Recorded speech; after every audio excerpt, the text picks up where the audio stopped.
Most would think that, in a series as fast-paced and action-packed as The Fast and the Furious Saga is, there would be a pretty easy-to-follow story that goes along with it all. Well, it's easy if you get to look at it all in hindsight, as watching the hard-driving plot unfold in the order the films were released leads to a bit of a headache. As such, there's a bit of creative timeline thinking that needs to be laid out, which is why we're here today. I live my life a quarter mile at a time.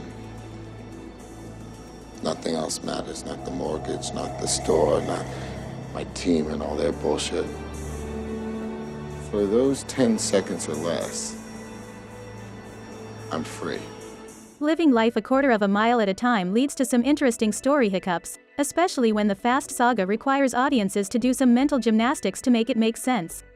So here and now, we will cover this subject matter with our guide in how to watch The Fast and the Furious movies in story chronology. Let's get into how the timeline of the Fast Saga actually operates. The Fast and the Furious was the start of it all. In a world where there were no smartphones, just people living in the moment, vibing, and stealing huge amounts of DVD players. There's no confusion where this film lies, as Dominic, Dom, Toretto and Brian O'Connor meet for the first time. So check it out, it's like this. I lose, winner takes my car clean and clear. But if I win, I take the cash, and I take the respect. Other franchise fixtures introduced are Letty Ortiz, as well as Mia Toretto. While it's not explicitly mentioned, some math has been done to estimate that 2004 is the timestamp on the franchise's origins. That might be a bit confusing, but it'll all be explained soon enough. We're still on a pretty straight and narrow timeline when we get to 2003's Too Fast Too Furious, but there's no specific year as to when this picture actually occurs in the Fast and Furious sequel canon. The greatest contribution is that we're introduced to Roman Pierce and Tej Parker, both of whom become more important in a couple of movies. Another interesting note, Eva Mendes' character technically appears again in Fast Five's post-credits sequence, but how she factors into things is still a bit of a question, as she hasn't been seen again since. Okay, this is where things start to get complicated. In release order, 2003's The Fast and the Furious Tokyo Drift is supposed to go here, if you're watching in the franchise's order of release. However, if you're tracking the story's implied timeline, then 2009's Fast and Furious is the actual third installment in the Fast Saga story. Taking place 5 years after the end of the Fast and the Furious, Dom and Brian's reunion is technically set in the present day, meaning 2009 starts a 3-movie run of prequels that not only see Han Lu alive and well, but already a part of Dom's team, until his death later down the road. That's not the only wrench Fast and Furious throws into the gears, as Letty's death in the franchise is dated May 30, 2009. Which means The Fast and the Furious takes place in 2004, instead of the assumed contemporary setting of 2001. Buckle up folks, because it's about to get even more interesting with the next entry in the series. This is it. The big one, the movie that folds Roman Pierce and Tej into the main storyline of the Fast and the Furious series. So what we're talking about is $100 million. You say what? 100.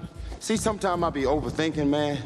And Fast 5 is considered a huge linchpin to the series, as it also introduces DSS agent Luke Hobbs into the world of the Fast Saga. While it was released in 2011, this fifth film in the release order is the fourth installment in story order, and takes place in the contemporary setting of 2011. This implies that despite the film opening with Dom's release from prison at the end of Fast and Furious, there's a 2-year time jump between that moment and the action proper. Save for the huge example of time displacement we're going to discuss with The Fast and the Furious Tokyo Drift story order shift, Fast and Furious 6 keeps the series on a contemporary path. It's also the start of a trilogy of films that directly deals with the death of Han Lu at the hands of Deckard Shaw. A supposed act of vengeance after the Toretto gang puts Deckard's brother Owen into a coma. This act is the thread that ties this film, and the next two, in a very tight span of occurrence. The story of The Fast and the Furious Tokyo Drift is, allegedly, supposed to take place in 2014. It doesn't matter all that much, as the story of Sean Boswell and his introduction to both Han Lu and Dominic Toretto are all that cross over into the series at large. The film where Han's death actually occurs, the moment was later retconned to be shown as a consequence of Fast and Furious 6 A Big Showdown, as well as part of the campaign of vengeance Deckard Shaw would engage in during Furious 7. Are you tired of seeing Deckard Shaw kill Han? Well, too bad, because Furious 7 is going to show you that moment again.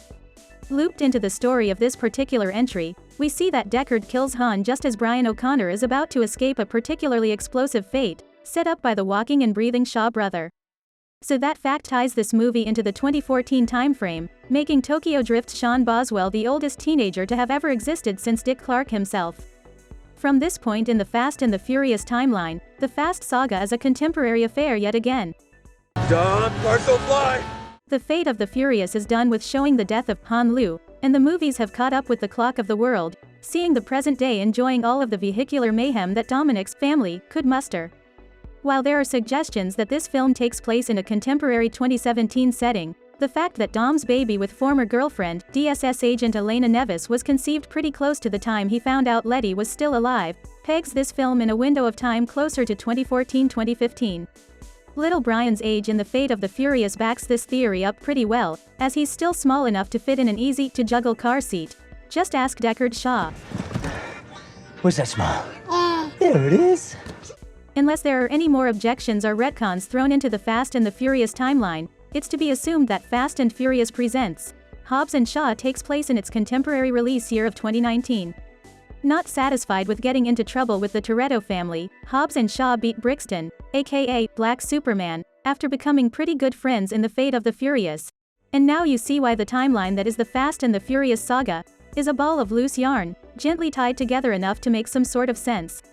So whether you watch the films in release order or story order, this guide should help piece together the bigger picture. Thanks for watching. If you liked this video, give it a thumbs up, subscribe, and leave a comment if you think Han is immortal.